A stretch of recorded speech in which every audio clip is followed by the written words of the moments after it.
The hegemony had ruled the stars for 12,000 years. Their cities were made of crystal and light.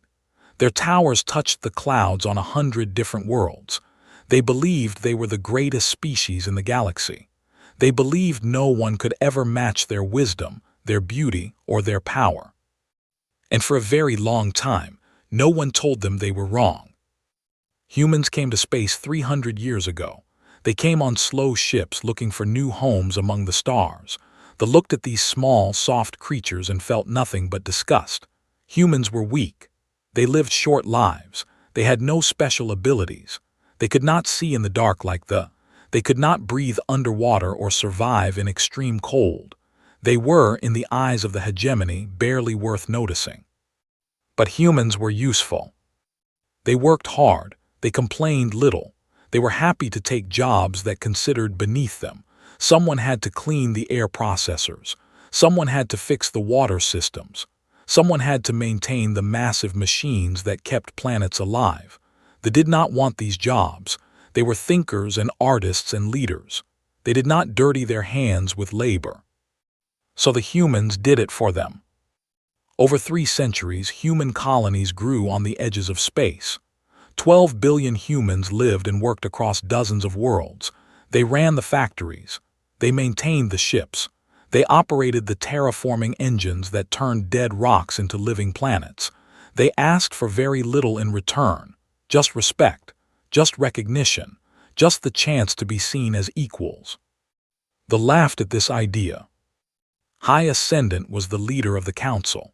He was tall and elegant, with silver skin and eyes like black diamonds. He had ruled for 200 years, and he believed he would rule for 200 more. When his advisors brought him reports about human population growth, he waved them away. When they warned him that humans were becoming too important to the economy, he dismissed their concerns. "They are tools," he said. "Nothing more. Tools do not become important. They are simply used." But some were worried. A group called the Purists had been growing in power for decades. They believed that other species were polluting culture. They wanted a return to the old ways when ruled alone, untouched by lesser beings. They whispered in his ear. They told him that humans were a disease. They said that if he did not act soon, humans would spread across the galaxy like a plague. Listened. On the first day of the new cycle, he made his announcement. His face appeared on every screen across the hegemony. His voice echoed in every city, on every world, in every human home. "The human infestation ends today," he said. His voice was calm and cold. "They have grown too numerous. They have become too ambitious. Their colonies are dissolved. They will return to there or they will face destruction." The humans could not believe what they were hearing. Some thought it was a mistake. Some thought it was a test. But when soldiers appeared in their streets, they knew it was real. They were given 6 months to leave. 6 months to pack up 300 years of life.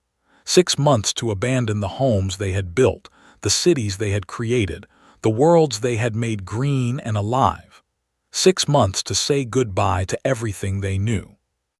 Ambassador Wei was the human representative to the council. She was 60 years old, with gray hair and steady eyes. She had spent her whole life building bridges between species. She had believed, perhaps foolishly, that peace was possible. That understanding could grow between humans and... Now she stood before the council one last time. "This is a mistake," she said. Her voice did not shake. Her hands did not tremble. "You need us more than you know." Looked down at her from his crystal throne. His mandibles clicked with amusement. "We need you," he laughed, and the other council members laughed with him. "You are workers. You are servants. You are nothing that cannot be replaced." "We built your systems," said. "We maintain your worlds. We keep your ships flying and your cities running." "Then we will learn to do it ourselves," said. "Or we will find other servants. The galaxy is full of lesser species eager to serve." Looked at him for a long moment. She saw his pride. She saw his certainty. She saw that nothing she said would change his mind. "You will regret this," she said quietly. Leaned forward, "Is that a threat, Ambassador?" "No," said, "it is a prediction." She turned and walked out of the council chamber. She did not look back. The evacuation was chaos. 12 billion people crowded onto transport ships. Families were separated. Possessions were left behind. Some humans refused to leave and soldiers dragged them from their homes. Some humans tried to hide and hunters found them. Those who resisted were killed. Those who cooperated were allowed to live. On the last day, Wei stood on the observation deck of the final transport ship. Behind her, the ship was filled with crying children and exhausted parents. In front of her, through the viewport glass, she could see the world she was leaving behind. New Shanghai, they had called it, a world that humans had terraformed from a frozen rock into a green paradise. As she watched, warships moved into position above the planet. Their weapons began to glow. "They are going to burn it," said the captain beside her. His voice was hollow. "They are going to destroy everything we built." Said nothing. She watched as fire rained down from the sky. She watched as forests burned and oceans boiled. She watched as 300 years of human work was reduced to ash and smoke. When it was over, there was nothing left. Just a dead world, burned clean of any sign that humans had ever been there. The transport ship turned away. Its engines came to life. It jumped to faster-than-light speed and left space forever. Behind them, the celebrated. They held festivals that lasted 40 days. They sang songs about the purification of their empire. They told each other that they had done the right thing. They had no idea what was coming.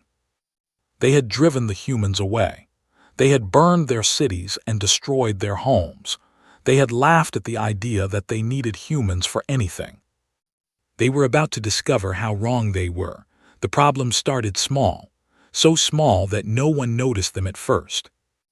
On Velar Prime, the capital world of the hegemony, the air began to taste strange. It was a slight difference, barely noticeable. The air was a little thinner, a little harder to breathe. Citizens complained to their local officials, but the officials did not know what to do. The atmospheric processors were machines the size of mountains. They cleaned the air, controlled the weather, and kept the planet comfortable for life. For 200 years, humans had maintained these machines. They had climbed inside them, fixed their parts, adjusted their settings, and kept them running perfectly. Now the humans were gone. Technicians were sent to examine the processors. They were confident at first. They were, after all, they were the species in the galaxy. How hard could it be to fix a simple machine? The answer came quickly, very hard. The machines were not the same as they had been 200 years ago. Humans had modified them over generations. They had improved the efficiency. They had replaced old parts with new ones of their own design. They had created systems that worked better than the original technology. But they had done all of this quietly. They had never asked permission. They had never filed reports. They had just done their jobs, making things work better because that was what humans did. Now the technicians stared at the machines in confusion. The parts did not match their records. The systems operated in ways they did not understand. The maintenance manuals were written in human languages, using human mathematics, describing human modifications that existed nowhere in databases. "We need translators," the lead technician said. They found translators. They converted the human words into text, but the translations made no sense. The humans had used terms and concepts that had no equivalent. They had invented new words for new ideas. They had created an entire technical language that only they understood. Within 3 months, 3 atmospheric processors failed completely. The air on Velar Prime became thin and bitter. Citizens began wearing breathing masks. Hospitals filled with people suffering from respiratory problems. The Council of Ascendants demanded answers. "Fix the machines," ordered his engineers. "We cannot," they admitted. "We do not understand how they work." On the world of IV, The crops began to die. The planet had been a breadbasket for the hegemony, producing food for billions. Human farmers had worked this land for a century. They had developed new techniques for enriching the soil. They had created special fertilizers. They had engineered plants that grew faster and stronger than anything they had ever seen. All of this knowledge had lived in the minds of human farmers. All of it had been passed down from parents to children. All of it had left when the humans were driven away. The who took over the farms did not know about the soil enrichment cycles. They did not know that certain fields needed to rest for a season. They did not know that the irrigation systems required specific adjustments during different months. They planted crops the same way had always planted crops, following methods that were 10,000 years old. The crops died. The soil turned gray and lifeless. Within 6 months, IV was producing nothing at all. Famine warnings spread across the hegemony. The hyperspace beacon network was next. This network was the backbone of interstellar civilization. It allowed ships to navigate between stars. It carried communications across hundreds of light years. Without it, the hegemony would be blind and deaf. Human navigators had maintained this network for 100 years. They had discovered a problem early on. The beacons were slowly drifting out of position. It was a tiny drift, almost impossible to detect. But over time, it added up. Ships that followed the beacons would arrive in the wrong place. The humans had developed a system of corrections. Every month, they adjusted the navigation data to account for the drift. They had done this so quietly, so efficiently, that no had ever noticed. Now the humans were gone, and so were their corrections. Ships began arriving at wrong coordinates. Some appeared inside asteroid fields. Some emerged too close to stars. Some simply vanished, lost in the void between worlds. Trade slowed. Communication became unreliable. Worlds that depended on regular shipments found themselves waiting for ships that never came. Called an emergency meeting of the Council. "How is this possible?" he demanded. "How did we become so dependent on humans?" No one had an answer. The truth was simple, but no one wanted to admit it. For 3 centuries, humans had not just worked for the hegemony. They had quietly become the foundation that held everything together. They had taken jobs that did not want. They had solved problems that did not notice. They had improved systems that did not understand. And they had done it all invisibly, without recognition, without thanks, without anyone realizing how important they were. Until now. The economy contracted by 15% in the first 3 months. By 6 months, the number was 25%. Factories closed because they could not get raw materials. Cities went dark because power plants failed. Hospitals ran out of medicine because supply chains collapsed. Citizens began to protest. They gathered in the streets of Velar Prime, demanding answers. How had this happened? How had the mighty hegemony been brought low by the departure of a species they considered worthless? Appeared before the crowds. His silver skin was pale. His diamond eyes were tired. "We will overcome this challenge," he said. We have ruled the stars for 12,000 years. We do not need humans. We will find our own solutions." The crowd wanted to believe him. They cheered his words. They told themselves that everything would be fine. But deep in his heart was afraid. He had looked at the reports. He had seen the projections. He knew that things were going to get much worse before they got better. The cracks were spreading. The foundation was crumbling, and there was nothing he could do to stop it. The humans had not left a curse behind. They had not sabotaged anything. They had not planted any traps. They had simply taken their knowledge, their skills, and their hard work with them when they left. And without those things, the hegemony was discovering that it could not survive. The first fusion reactor exploded on a cold morning in the city of. Fusion reactors were the hearts of civilization. They provided power to cities, to factories, to ships. They burned hydrogen and produced energy that could last for centuries. They had invented fusion power 10,000 years ago. They were very proud of this achievement. But the reactors on most worlds were not the same as they had been 10,000 years ago. Human engineers had upgraded them over the decades. They had improved the containment fields. They had written new algorithms to control the reactions. They had made the reactors safer and more efficient. These upgrades existed only in the reactors themselves. The humans who had created them were gone. The knowledge had left with them. When the reactor end began showing warning signs, the engineers did not know what to do. They tried to follow the original procedures, but the reactor no longer responded to those commands. The human modifications had changed everything. The containment field failed at noon. The fusion reaction escaped its bonds. A ball of fire as hot as a star consumed the city in seconds. 3 million died before they could even scream. It was the first disaster. It was not the last. Within 6 months, 17 reactors failed across the hegemony. Some exploded. Some simply went dark, leaving cities without power. 2 entire worlds became uninhabitable, their surfaces scorched by nuclear fire. 400 million died in the first year. The medical system collapsed next. Doctors were brilliant scientists. They understood biology and chemistry and medicine at the deepest levels.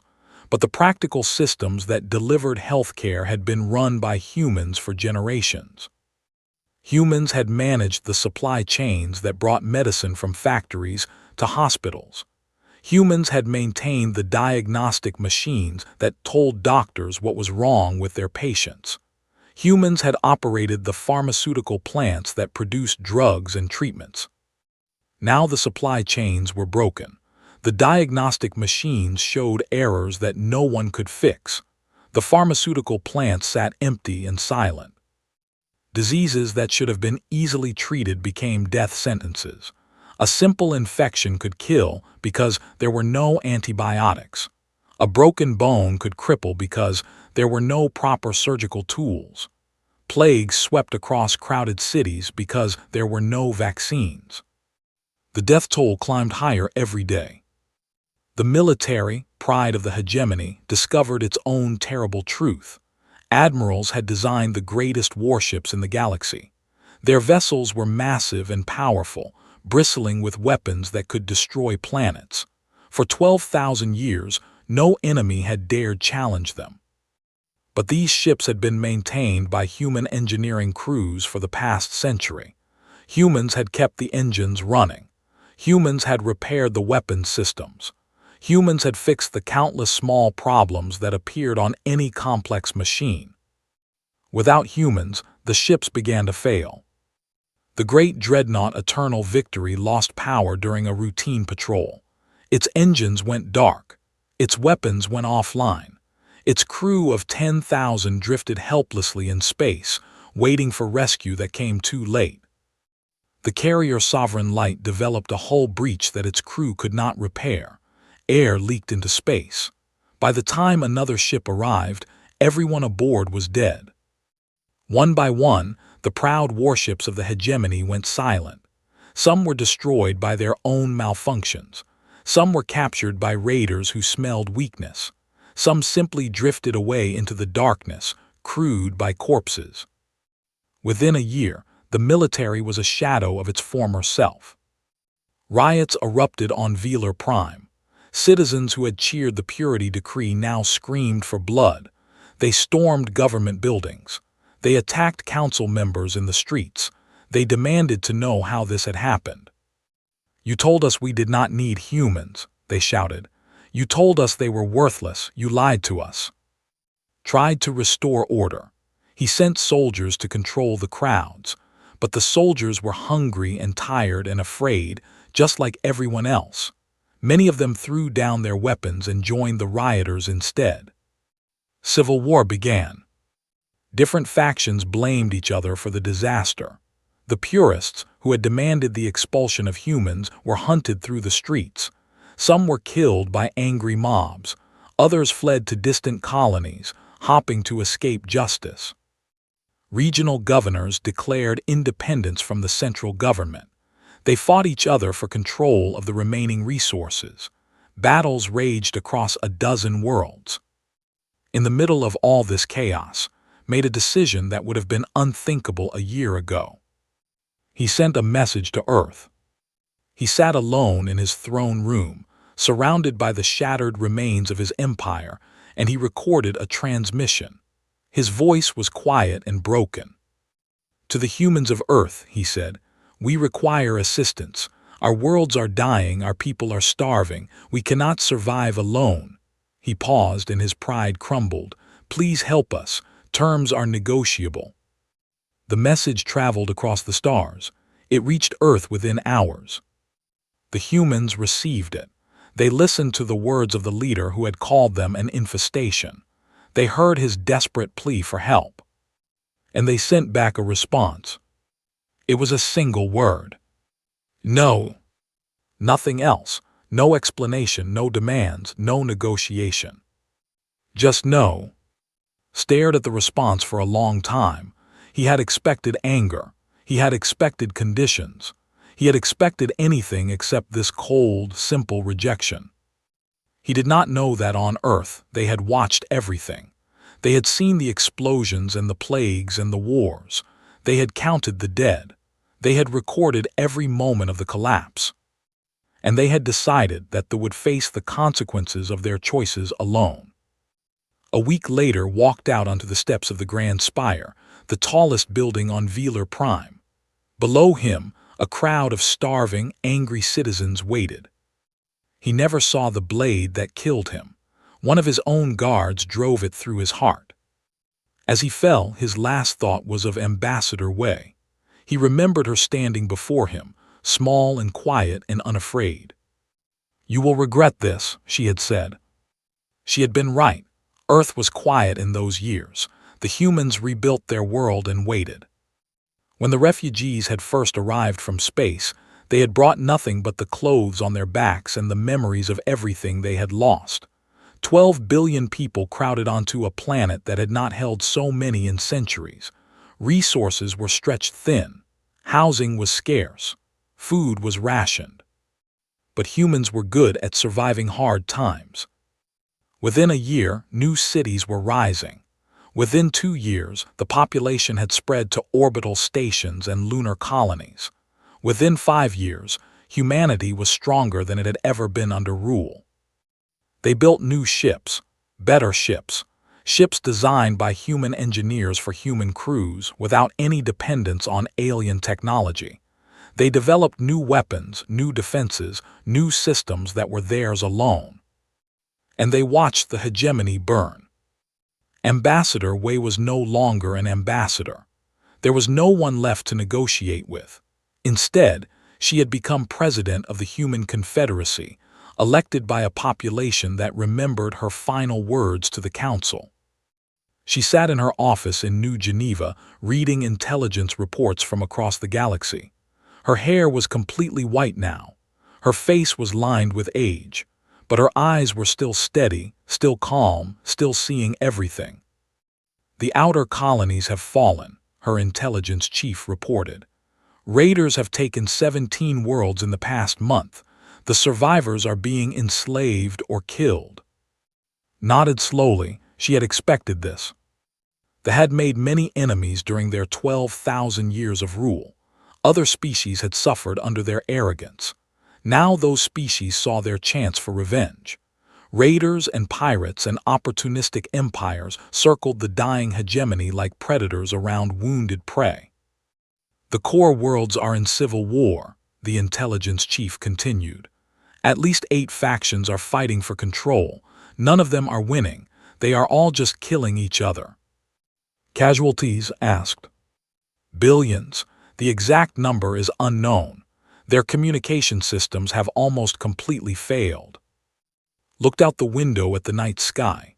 Somewhere out there, among those distant stars, an empire was dying.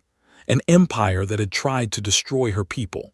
An empire that had burned their cities and scattered them like dust. Her military commander entered the room. General was a large man with hands and tired eyes. He had led human resistance cells during the expulsion, smuggling families to safety while soldiers hunted them. "Madam President," he said, "I have a proposal." Gestured for him to continue. "Our fleet is ready. Our soldiers are trained. We could move into space tomorrow and claim half their territory before anyone could organize against us. Their military is destroyed. Their government is gone. They are defenseless." He spread a map across her desk, showing the dying hegemony and the human forces positioned at its border. "This is our chance," he said. "Everything they took from us we could take back, and more. We could become the dominant power in the galaxy." Looked at the map for a long moment. She traced the borders with her finger, following the paths that human fleets could take, counting the worlds they could conquer. "No," she said finally. Blinked no. "We are not them," pushed the map away. "We do not conquer, we do not enslave, we do not take revenge on the helpless." "They tried to destroy us," said. His voice was hard. "They burned our worlds, they killed millions of our people. They deserve whatever happens to them." "Perhaps," said, "but what we do is not about what they deserve. It is about who we are." She stood and walked to the window. "If we conquer them now, we become what they were. Rulers who take what they want because they are strong. Masters who crush the weak beneath their feet." She turned back to face him. "That is not humanity. That is not who we are. That is not who we will become." Was silent for a long moment, then he nodded slowly. "What do you want us to do?" "Watch," said. "Wait, prepare. When this is over, the galaxy will need someone to pick up the pieces. We will be ready." The years passed. The Civil War burned itself out. There were no winners, only survivors. The great cities fell to ruin. The crystal towers crumbled. The population that had once numbered in the trillions dropped to mere billions, then hundreds of millions. Other empires rose to fill the vacuum, but none of them could hold it for long. Without the infrastructure, without the systems that humans had maintained for centuries, interstellar civilization began to fragment. Trade routes collapsed. Communication became difficult. The galaxy entered a dark age. Through it all, humanity remained in their home system, building and preparing and waiting. Wei grew old. She watched the intelligence reports come in, year after year, documenting the slow death of the hegemony. She attended the funerals of friends who had survived the expulsion only to die of old age in freedom. She saw children born who would never know what it was like to live under rule. On her 80th birthday, her advisors asked her if she had any regrets. "Only one," she said. "I wish I could have saved more of them." They thought she meant humans. They were surprised when she continued. They were not evil, they were blind. They could not see what was right in front of them. They could not understand that the people they stepped on were holding them up. She shook her head slowly. If they had only listened, if they had only looked, if they had only treated us as equals instead of servants. She was quiet for a moment. "But they did not, and now they are paying the price. I take no pleasure in it. I only wish it could have been different." The long silence continued. Humanity grew stronger. The hegemony grew weaker. And somewhere, in the ruins of a dying empire, the survivors began to understand what they had lost. Not just workers, not just servants, not just tools to be used and discarded. They had lost the people who had kept them alive. And now, with nothing left, they began to wonder if there was anyone who would help them. They looked toward Earth, the distant world where the humans had fled. They remembered the single word that had been their answer when they had begged for help. No. But perhaps, they thought, perhaps if they asked again, perhaps if they showed they had changed, perhaps if they came not as masters but as beggars. Perhaps the humans would show them the mercy they had never shown anyone else. It was a small hope, but it was all they had left. The first ship appeared at the edge of human space on a cold morning in December. It was not a warship. Those were all gone, destroyed or captured or drifting dead in space. This was a cargo vessel, old and battered, held together by desperate repairs. Its hull was with plasma burns. Its engines flickered weakly. It moved slowly, like a wounded animal crawling toward shelter. Human patrol ships moved to intercept it. Their weapons locked onto the vessel, ready to fire at the first sign of threat. But there was no threat. The ship's weapons were gone, stripped away long ago. Its shields were dead. It could not have fought even if it wanted to. A transmission came from the ship. The voice was weak and tired. "Please," it said, "we have nowhere else to go. We are dying. Our children are starving. Please let us pass." The patrol commander contacted headquarters. Headquarters contacted the president. Wei was 90 years old now. She moved slowly and spoke softly, but her mind was still sharp and her heart was still strong. "Let them through," she ordered. "Guide them to Processing Station 7. Give them food, water, and medical care. Treat them with dignity." Her advisors were shocked. "Madam President," one of them said, they drove us from our homes. They burned our cities. They killed millions of our people." "I remember," said, "I was there." "Then why would you help them?" Was quiet for a moment. She looked out the window at the blue sky above New Geneva. She thought about all the years that had passed, all the pain, all the loss, all the hatred that could so easily consume a person if they let it. "Because cruelty is a choice," she said finally. "Their leaders chose it, we choose differently." The ship was guided to a processing station in orbit around Mars. Human workers met the refugees as they stumbled out of the damaged vessel. They were thin and pale, their silver skin dull with malnutrition. Many of them could barely walk. Some had to be carried. There were 500 of them, men, women, and children. They were all that remained of a population that had once been tens of millions. Human doctors examined them. Human workers gave them food and clean water. Human volunteers found them beds and blankets and warm clothes. They could not believe what was happening. "Why are you helping us?" an old male asked. His name was, and he had once been a minor government official. Now he was just another refugee, broken and desperate. The human worker who was handing him food smiled. "Because you need help." "But we hurt you. We drove you away. We destroyed everything you built." "I know." "Then why?" The human worker thought for a moment. "Because we are not you." More ships came in the following weeks, then months, then years.